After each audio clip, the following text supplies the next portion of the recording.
E aí galera do Me Salva, estamos aqui começando mais uma aula de mecânica para ensino superior e a gente vai dar aqui então início ao nosso módulo de rotação, certo? Rotação então vai ser o estudo de um movimento de um corpo que está girando em torno de um eixo aqui chamado de eixo de rotação, certo?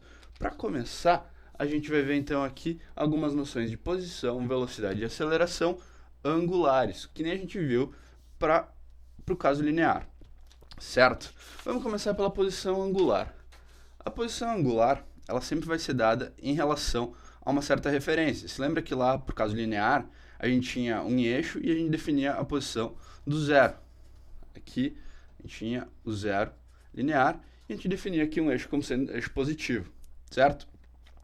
Para o caso angular, a gente sempre vai ter que ter, então, um eixo de referência, tá? Que vai ser o eixo de rotação, em torno do qual um objeto vai estar girando, certo?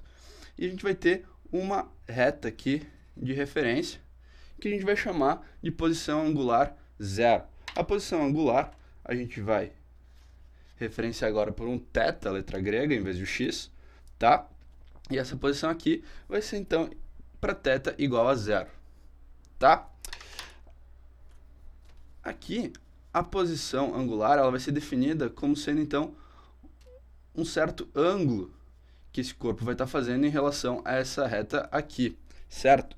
Olhando de cima, a gente vai ter essa reta de referência aqui, tá?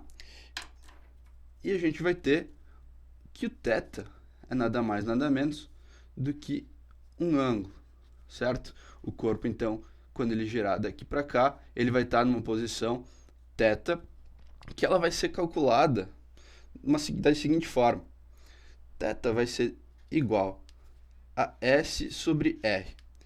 Esse S aqui é o comprimento de um arco qualquer com esse ângulo θ, certo? Por exemplo, se eu escolher esse segmento de reta aqui, chamar ele de S, com o raio que ele faz, então, a distância de qualquer ponto dele até o centro aqui, até o eixo de rotação, certo? Então, S sobre R vai ser uma constante para um mesmo ângulo determinado aqui. Então, dado o ângulo, se eu pegar aqui esse Szinho aqui com esse R aqui e fizer a razão entre eles, a gente vai ter o mesmo θ, certo? Esse θ aqui, ele é dado em radianos, essa é a unidade, podemos dizer,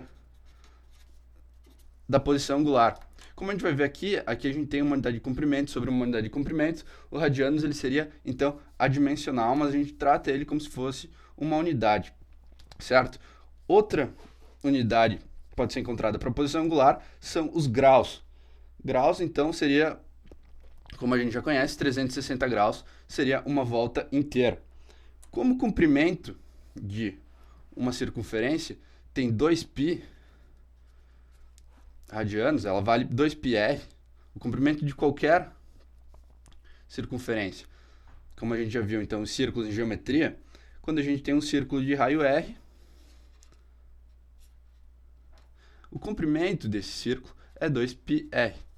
Então, em radianos, uma volta inteira tem 2πr igual a S, né, o comprimento, dividido por R, a gente tem que uma volta equivale a 2π radianos. Certo? Como a gente definiu para o caso linear, a gente pode definir um sentido de deslocamento. Ou seja, para o caso linear, a gente tinha aqui um eixo x, tá? A gente definia uma posição para ser o zero. Para a direita dele era o sentido positivo, então, aqui os números crescentes, por exemplo, mais 1. E para a esquerda, então, o sentido negativo. A gente vai ter a mesma coisa, tá? Para o deslocamento, então, para sentido, então, angular. Como é que a gente vai fazer? A gente vai ter aqui, por exemplo, visto de cima, aqui está o eixo, então, saindo, entrando do papel de rotação, e o corpo está girando, então, aqui no sentido, aqui em torno desse ponto, certo? Aqui ele vai começar, então, a ter uma posição angular, certo? E o sentido positivo Então, para todo deslocamento de rotação, vai ser o sentido anti-horário. Se a gente fizer a regra da mão direita e a gente botar os nossos dedos da mão direita seguindo o sentido de rotação, o dedão vai estar apontando para o lado positivo, certo? Então, esse aqui é um deslocamento de rotação positivo e, por outro lado, então, aqui para o sentido horário, ele vai ser negativo. Vale lembrar, então, que relógios, eles são negativos, certo? O relógio, ele gira no sentido horário, né? Ele está girando, então, no sentido contrário, aqui, quando a gente fizer a regra da mão direita, está apontando para baixo. Certo? Vamos passar, então, para velocidade angular. Velocidade angular, a gente vai ter que definir primeiro o que é um deslocamento angular. Deslocamento angular, como a gente fez para o deslocamento linear, ele vai ser uma variação na posição angular, certo? Que vai ser, então, uma posição angular final menos uma posição angular inicial. A gente pode definir uma velocidade angular que vai ser descrita pela letra ômega, aqui, parece um W. A gente pode definir uma velocidade angular média, que vai ser uma variação na posição angular, dividida, então, aqui por um intervalo de tempo que demorou para acontecer, certo? Então, isso aqui é dado, a unidade é radianos por segundo, certo? Aqui, então, normalmente a gente usa rad para radiano. A gente pode definir também uma velocidade angular instantânea, que vai ser o limite dessa expressão, delta θ sobre delta t, com o delta t tendendo a zero, certo? Isso aqui, como vocês já devem saber, é a derivada da posição angular em relação ao tempo, ou seja, a taxa de variação da posição em relação ao tempo, da mesma forma que a gente tratou, então, para o caso linear. Também, então, aqui dado em radianos por segundo.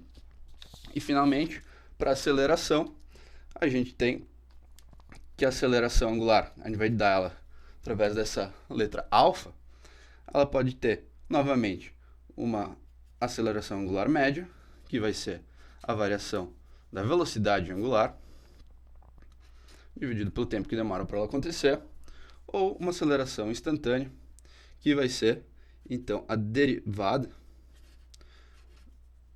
da velocidade angular no tempo, a taxa de variação da velocidade no tempo, ou a derivada segunda da posição angular no tempo, da mesma forma que a gente viu para o caso linear. Certo? Espero que vocês tenham entendido e até a próxima.